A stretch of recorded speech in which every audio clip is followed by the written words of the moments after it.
স্ত্রী কিংবা পিতামাতার কবর জিয়ারত করার নিয়ম আমাদের অনেকের জানা নেই। অনেকের বাবা মা মারা যান, সেই বাবা মার কবর জিয়ারত করতে চান। নিয়ম জানা না থাকার কারণে আমরা অনেক সময় বিভিন্ন হুজুরদেরকে টাকা পয়সা দিয়ে কবর জিয়ারত করাই। এরকম প্রচলন আমাদের দেশে বিভিন্ন জায়গায়, গ্রামাঞ্চলে, শহরে আছে। অথচ এটা সম্পূর্ণ নাজায়েজ এবং গুনাহের কথা। কবর জিয়ারতের বিনিময়ে দেওয়া এবং গ্রহণ করা দুইটাই হারাম। যে হুজুর টাকা নিলেন উনিও হারাম খাইলেন, আর যিনি টাকা দিলেন তিনিও গুনাহগার হবেন। কারণ কোনো ইবাদতের বিনিময়ে দেওয়া নেওয়া জায়েজ নাই। কবর জিয়ারত করা একটা ফ্রেশ ইবাদত। জাগতিক কাজ হলে সেটার জন্য বিনিময় দেওয়া যায়। ব্যবসার উন্নতির জন্য দোয়া করালেন, দোয়া চাইলেন, তার জন্য টাকা নেবেন, সেটা ভিন্ন বিষয়। এছাড়া আপনার কবর জিয়ারত নিজেরটা নিজে করতে হবে। এখন আমরা মানুষকে দিয়ে কবর জিয়ারত করে টাকা পয়সা দিয়ে, সেটা কেন? কারণ হলো যে আমরা জানি না কিভাবে কবর জিয়ারত করবো। তো কবর জিয়ারত করার নিয়ম হলো কবরের সামনে দাঁড়িয়ে শুধুমাত্র সালাম পেশ করা। সালামের ভাষা কি হবে? নবী করিম সাল্লাল্লাহু আলাইহি ওয়াসাল্লাম সালামের ভাষা শিক্ষা দিয়েছেন। তার মধ্যে থেকে একটা হলো আসসালামু আলাইকুম আহলাদ দিয়ার মিনাল মুমিনিনা ওয়াল মুসলিমিন ওয়া ইন্না ইনশাআল্লাহু বিকুম লাহিকুন আসআলুল্লাহ লানা ওয়া লাকুমুল আফিয়া। কবর জিয়ারতের দোয়া, এটা মূলত একটা সালাম। আসসালামু আলাইকুম আহলাদ দিয়ারি মিনাল মুমিনিনা ওয়াল মুসলিমিন, এর অর্থ হলো আপনার প্রতি, আপনাদের প্রতি শান্তি বর্ষিত হোক হে কবরবাসী, ইমানদার মুসলিম লোকেরা যারা শায়িত আছেন এই কবরস্থানে, আপনাদের প্রতি আল্লাহ তাআলা শান্তি বর্ষিত হোক। ওয়া ইন্না ইনশাআল্লাহু বিকুম লাহিকুন, আর আল্লাহ চাহেন তো আমরা অচিরেই আপনাদের সাথে এসে যোগ দিব, অর্থাৎ এখানে আমরাও ফিরে আসছি। আসআলুল্লাহ লানা ওয়া লাকুমুল আফিয়া, আল্লাহর কাছে আমাদের জন্য এবং হে কবরবাসী আপনাদের জন্য, উভয়ের জন্য, সকলের জন্য আল্লাহর কাছে আমরা শান্তি কামনা করি, সমৃদ্ধি কামনা করি, সুখ কামনা করি। আল্লাহ যেন আমাদেরকে সবাইকে ভালো রাখে। এই দোয়া হলো কবর জিয়ারতের দোয়া। ব্যাস, হয়ে গেল। শুধুমাত্র কবরের পাশে গিয়ে কবরবাসীকে লক্ষ্য করে এই দোয়া পেশ করবে। আপনার নির্দিষ্ট কোনো বাবা কবর, মায়ের কবর হলে তাদেরকে ডেকে ডেকে আপনি দোয়া করতে পারেন। হে বাবা, আসসালামু আলাইকুম, অর্থাৎ আল্লাহর শান্তি তোমার প্রতি বর্ষণ হোক। ব্যাস, কবর জিয়ারত খুব সহজ একটা কাজ। আমরা অনেকে মনে করি কবর জিয়ারত করতে হলে অনেক নিয়ম কানুন আছে, এত সূরা এতবার পড়তে হয়, তারপরে ওইটা অতবার পড়তে হয়, সূরা আল-হাক, মুত্তাকাসির পড়তে হয়, ইখলাস এতবার পড়তে হয়। কবর জিয়ারতে এই সূরা এতবার পড়তে হয় এরকম কোনো নিয়ম কোরআন হাদিসে কোথাও বর্ণিত হয়নি। বরং কোরআন হাদিসে বর্ণিত হয়েছে কবরে গিয়ে কবরবাসীকে কি করা? সালাম পেশ করা। আপনি আর কিছু না পারেন, আসসালামু আলাইকুম, কবরবাসীকে লক্ষ্য করে হে কবরবাসী আপনাদের শান্তি বর্ষিত হোক। এভাবে কিন্তু সুন্নাহসম্মত সালাম হলো যেটি ঠিক। এবং আরো একটা দোয়া আছে, সালামু আলাইকুম দারা কওমিল মুমিনিন, এটা একটা আছে। আমাদের দেশে অনেক বেশি প্রচলিত হলো আসসালামু আলাইকুম ইয়া আহলাল কুবুরি মিনাল মুসলিমিন ওয়াল মুসলিমাত ওয়াল মুমিনিনা ওয়াল মুমিনাত। এই দোয়া আছে আমাদের দেশে খুব বেশি প্রচলিত।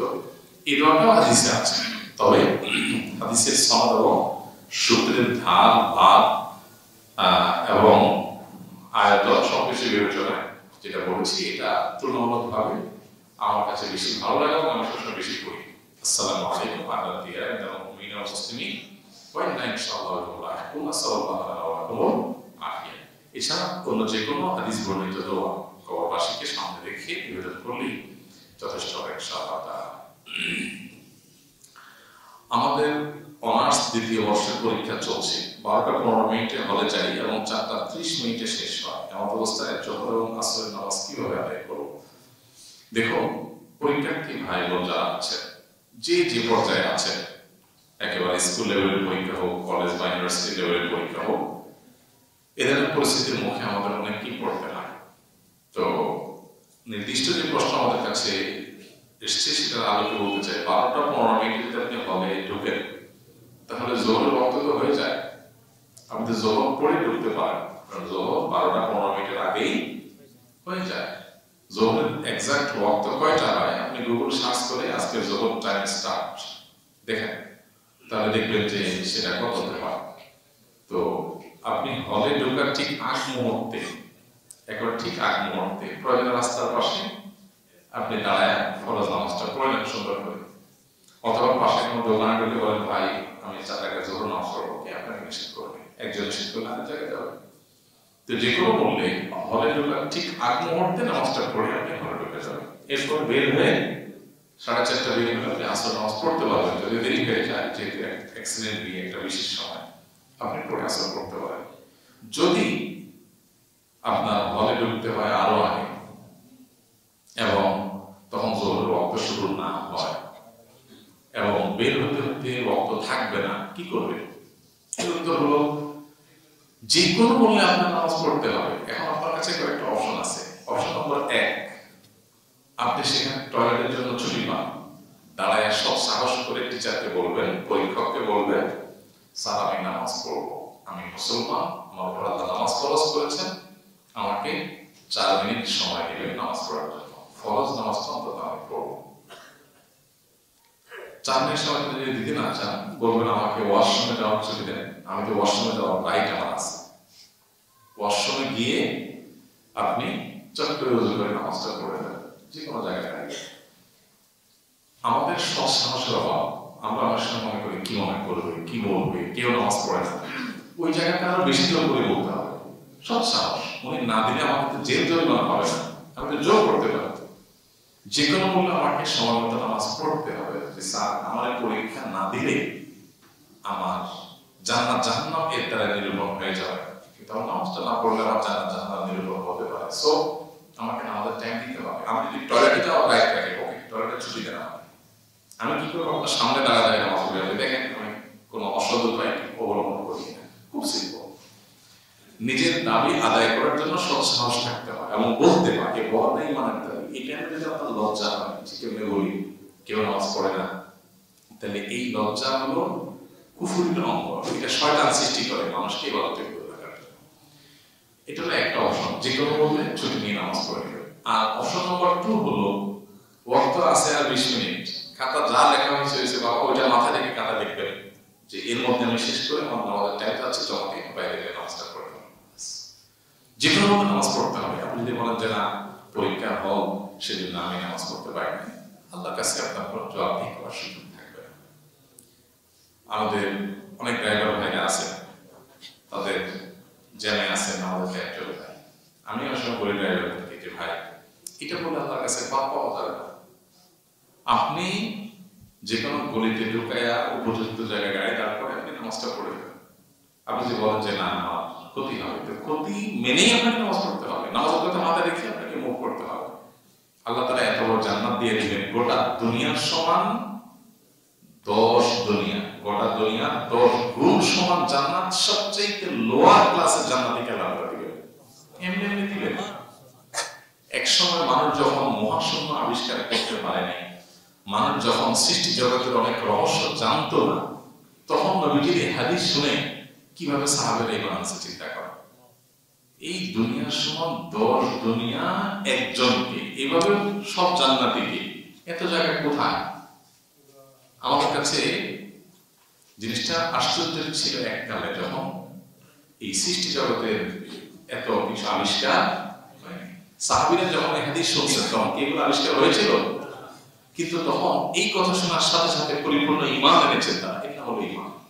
এখন আমাদের অনেকের কাছে লজিকে ধরে না, আমরা বলি না যুক্তি ধরে না, তাহলে কেমনে মানে? এই যুক্তির পূজারি এক জিনিস আর আল্লাহর গোলাম আরেক জিনিস। আল্লাহর গোলাম বলবে আল্লাহ বলেছে, ওকে আমি কথাটা বুঝবো, নিশ্চয়ই এটাই সত্য। সাহাবীরা বিশ্বাস করেছেন। এখন আমরা যারা আল্লাহর সৃষ্টি জগতের নবমণ্ডল ভূমণ্ডলের বিভিন্ন রহস্য সম্পর্কে সাধারণ জ্ঞান যাদের আছে, তারাও জানে যে হাজার হাজার লক্ষ লক্ষ কোটি কোটি মানুষকে এরকম দুনিয়ার সমান 10 দুনিয়া না আরো বড় দেওয়ার মতো জায়গার অভাব। মহাশূন্য থেকে আপনার এই পৃথিবী, বিভিন্ন গ্রহ থেকে, এবং এগুলোতে বিভিন্ন গ্রহের বিভিন্ন আল্লাহর সৃষ্টির বিচরণ, সেগুলো নিয়ে যদি ন্যূনতম গবেষণা আমাদের থাকে এবং একটা থেকে আরেকটা দূরত্ব থেকে আপনার একটা অবস্থান কত ছোট কত ক্ষুদ্রাতি ক্ষুদ্র, এটা যদি আমরা চিন্তা করি বিবেচনা করি, তাহলে সেক্ষেত্রে দেখা যাবে দিনের আলোর মতো পরিষ্কার হয়ে গেছে। এটা কোরআনের মিরাকল, কোরআনের অলৌকিকত্ব। কোরআন যেটা 1460 সালে বলে গেছে, তখনকার 100% মানুষের বিবেকে ধরে নেই, অযৌক্তিক মনে হয়েছে, সেটা এখন সুমহা প্রমাণিত। এখন যেটা বোঝা আসছে না, সেটা 1000 বছর 2000 বছর পরে, 500 বছর পরে, 100 বছর পরে হবে, কি হবে? প্রমাণিত হবে। প্রমাণিত হোক বা না হোক, আল্লাহ বলেছেন পৃথিবীর সকল গবেষণা মিথ্যা হতে পারে, কিন্তু আল্লাহর কথা মিথ্যা হওয়ার কোনো সুযোগ নেই। এই জন্য আমরা সবসময় মাথায় রাখতে হবে যে আমার নামাজ ঠিক থাকবে, এরপরে বাকি সব হলে হবে, না হলে নাই। আল্লাহর কাছে আমি জান্নাত পাবো, দুনিয়ার সময় দর, দুনিয়ার সময় জান্নাত, অথচ এইটুকু স্যাক্রিফাইস করো না, ঠিক আছে, খাতা আগে জমা দিয়ে দেন, আমার কটা কম হোক কিছু আলাদা না, আমাদের টাইম চলে গেছে। আমি একবার একটা টেলিভিশনে লাইভ অনুষ্ঠানে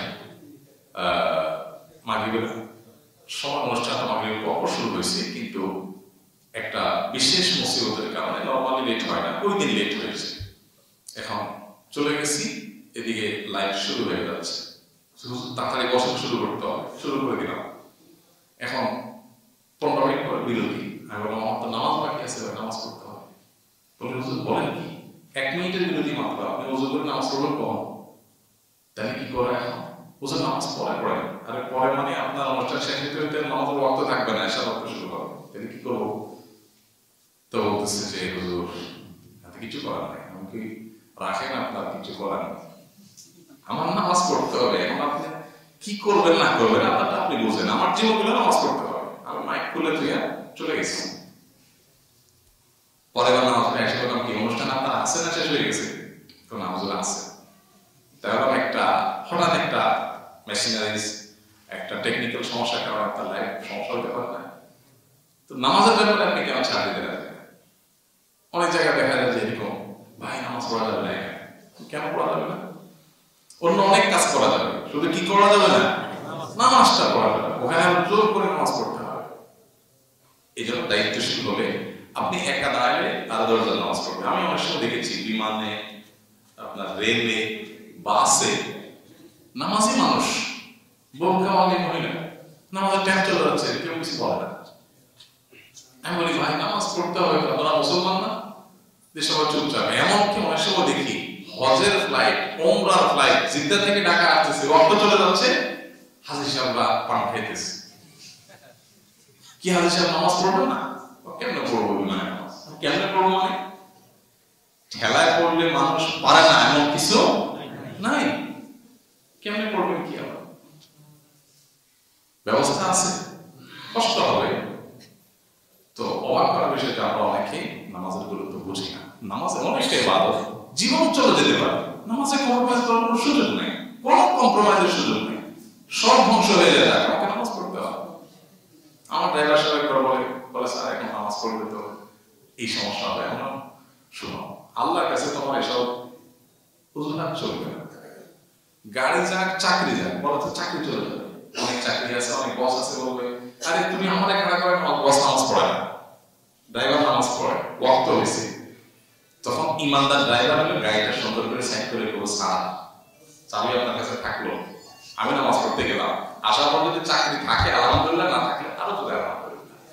আল্লাহর জন্য এতটুকু ছাড় দিতে পারলাম, অন্তত এই মুখে আল্লাহর কাছে জান্নাতের দাবি করতে পারবো যে আল্লাহ তোমার নামাজ পড়তে গিয়ে চাকরিটা ছাড়ছি। কি দিয়ে জান্নাত দাবি করবেন আল্লাহর কাছে? সব ঠিকঠাক রাখবেন, চাকরিটাও ঠিক, পরীক্ষাটাও ঠিক, সব ঠিকঠাক, এরপরে একটু টুকটাক নামাজ পড়ে আল্লাহর কাছে জান্নাত চাবে, সব ঠিকঠাক, আর আল্লাহর ইবাদতটা টুকটাক। এটা করে এবার বলবেন কেন দুনিয়ার সব দর দুনিয়া জান্নাত চাই তোমার কাছে, কোন মুখে চাইবে? স্যাক্রিফাইস করতে হবে না? এটা তো স্যাক্রিফাইস, যে সবাই বেনামাজিরা সুখে থাকবে, আপনি নামাজে আপনার চাকরি চলে যাবে, আলহামদুলিল্লাহ, মরে যাবো না, চাকরি আমার রিজিক দাতা না, রিজিক দাতা কে? আল্লাহ। এই ঈমানের তাকওয়া থাকতে হবে, আল্লাহ তাআলা আমাদের সেই ঈমান দান করেন। আমি আমেরিকায় থাকি, এখানকার পরিবেশে ঈমান টিকানো কষ্টকর। এর মধ্যে আমি দেশ থেকে কিছু লোক এখানে আনতে চলেছি, এখন তারা যদি এখানে এসে গুনাহ জড়ায়, আমার গুনাহ হবে কি? সুন্দর প্রশ্ন। আমরা এর আগে বারবার বলেছি, প্রিয় নবী সাল্লাল্লাহু আলাইহি ওয়াসাল্লাম পরিষ্কারভাবে বলেছেন, মসজিদদের মধ্যে অমুসলিমদের মধ্যে কেউ যদি বসবাস করে, অর্থাৎ অমুসলিম অধ্যুষিত দেশে, তাদের ভূখণ্ডে, তাদের ভেতরে যদি কোনো মুসলমান গিয়ে প্রবেশ করে সেখানে বসবাস করে স্থায়ীভাবে, ন্যাশনালিটি নেয়, সেখানে বসবাস করে, নবী সাল্লাল্লাহু আলাইহি ওয়াসাল্লাম বলেছেন, আনা বারিউম মিনহুম, আমি এই সমস্ত মানুষ থেকে মুক্ত, তাদের কোনো দায়িত্ব আমি নেব না।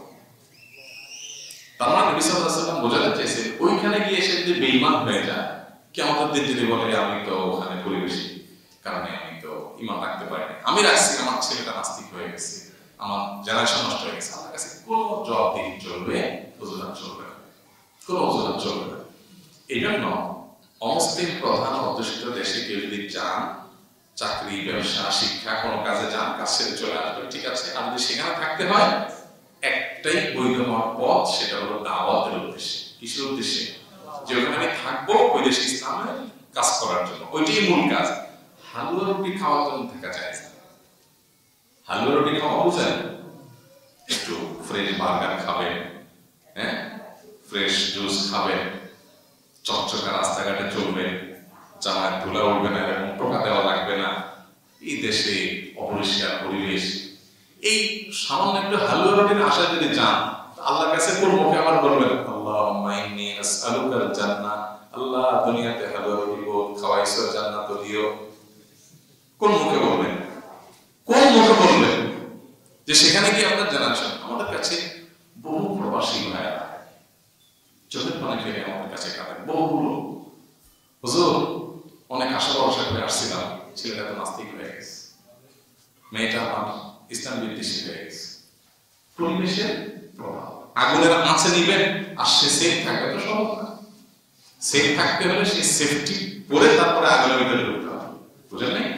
ঈমান সেরকম মজবুত করে দাওয়াতের উদ্দেশ্যে, তাই হিসেবে সাহাবীরা অনেক মুসলিম দেশে গেছেন, সেখানে মারা গেছে দাওয়াতের উদ্দেশ্যে গেছে, হালুয়া রুটি খাইতে যান নাই। এখন আমরা যাই কিসের জন্য? ছোট লোকরা জান্নাতে যাবে না। ছোট লোক বুঝেন? নজর হলো কিসের দিকে? হালুয়া রুটির দিকে। ছি, আপনি জান্নাত প্রত্যাশা করেন, আপনার নজর হলো গোটা দুনিয়ার সমান 10 দুনিয়ার জান্নাতের দিকে, আর সেখানে আপনি চলে গেছে বয়সে 30 বছর 35 বছর, আর বাঁচবেনই 25-30 বছর। এই 25-30 বছর হালুয়া রুটি খাইতেও পারবেন না, কারণ পুরো ডায়াবেটিস হবে। তাহলে এটার জন্য আপনি ঈমানও শেষ করে দিচ্ছেন। এই জন্য ভাই, অমুসলিম দেশে যান, লোক নিয়ে যান, কিন্তু মিশন হতে হবে কি? দাওয়াত, ইসলাম প্রচার। যেন সেখানে ইসলামের সৌন্দর্য মানুষের সঙ্গে তুলে ধরবো, ইসলামের মানুষের আহ্বান করবো, শান্তি প্রদান করা, তাহলে সেটা জায়েজ হবে।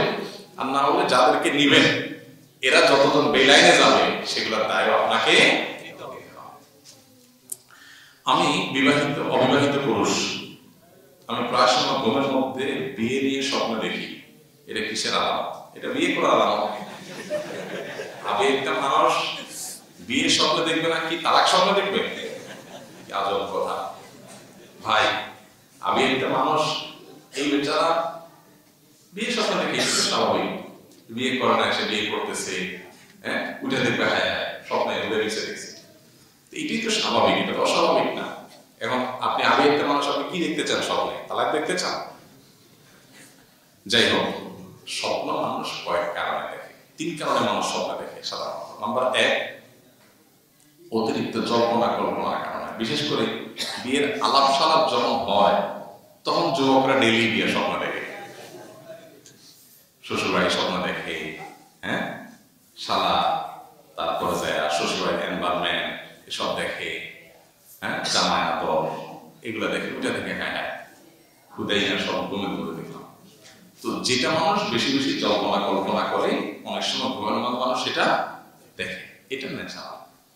আবার কিছু কিছু ক্ষেত্রে কিছু স্বপ্ন মানুষকে শয়তান দেখায়। স্বপ্ন কিন্তু অত্যন্ত সূক্ষ্ম এবং তাৎপর্যপূর্ণ একটা জীবনের অধ্যায়।